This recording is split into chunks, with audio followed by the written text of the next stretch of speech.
The Shadow of the Shark by G.K. Chesterton.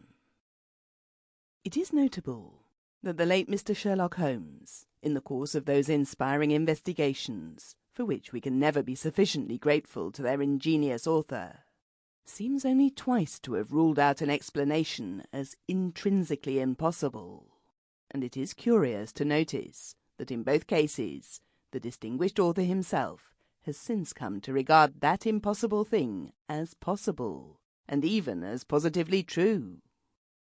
In the first case, the great detective declared that he never knew a crime committed by a flying creature. Since the development of aviation, and especially the development of German aviation, Sir Arthur Conan Doyle, patriot and war historian, has seen a good many crimes committed by flying creatures. And in the other case, the detective implied that no deed need to be attributed to spirits or supernatural beings. In short, to any of the agencies to which Sir Arthur is now the most positive and even passionate witness. Presumably, in his present mood and philosophy, the Hound of the Baskervilles might well have been a really ghostly hound, at least if the optimism which seems to go with spiritualism would permit him to believe in such a thing as a hellhound.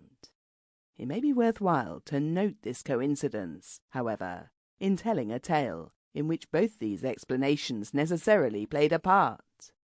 The scientists were anxious to attribute it to aviation, and the spiritualists to attribute it to spirits, though it might be questioned whether either the spirit or the flying man should be congratulated on his utility as an assassin.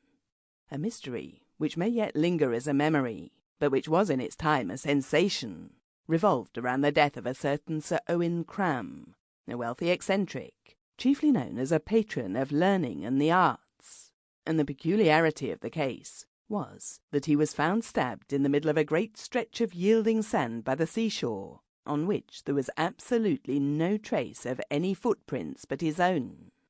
It was admitted that the wound could not have been self-inflicted, and it grew more and more difficult even to suggest how it could have been inflicted at all.